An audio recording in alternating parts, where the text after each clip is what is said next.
Kaixo, hasi, ze moduz? Kaixo, kepa, zemoz. Hasi landa daukagu hemen, ikaslan Gipuzkoara etorri da irakaslea zara. Unibertsitateko gradua badaukazu. Eta gainera, orain lanbide heziketan hasi zara ikasi eta ia bukatzen dizea. Hori nolatan? Bueno, nik unibertsitate ikasketak egin ondoren, lanian hasi nintzen, eta nire ibilbide profesional guztia kirolaren inguruan erlazionatuta izan da, bai errendimendua eta bai hezkuntza, baina beti kirol esparruan. Eta badakite formakuntza profesionalak bide hori eskain eta animatu nintzen bukatu, no? Eta zure ustez ze diferentzia dau lanbide heziketa unibertsitate artean, ikasketak egiterakoan, teoria, praktikak, metodologia aldetik?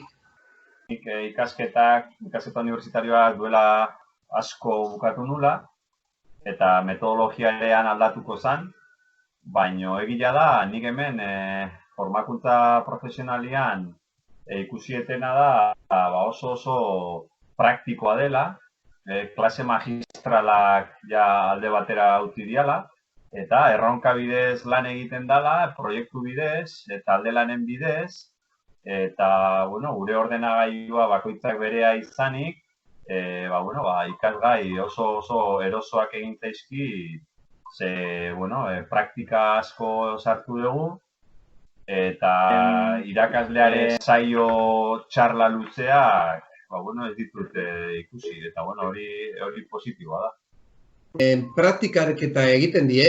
Guk bukatu genuen zikloa otsailean, bigarren urtea, eta hor deitzen diote baitare formakuntza profesionalian proiektu fin de karrera delakoa, eta hor sortu behar dugu talde lan batian enpresa bat. Eta, enpresa bat sortu behar dugu bere prozedura guztiarekin. Oso erreala da, informazio asko bilatu behar dugu, tutore bat dugu hori bideratzeko, eta helburua da, enpresa bat sortuko bagenu bezala, prozedura guztia sortu. Hori izango zen proiektua. Eta gero, praktikak bideratzen digute enpresetara, kasu honetan ni Matia Fundaziora, eta hor, enpresa honek, kasu honetan fundazio honek nola funtzionatzen duen, ikusteko aukera paregabea da. Zuk orain ikusten ari diren pertsona guztiei animatuko zenieke lanbide heziketan parte hartzera, familia honetako parte izatera?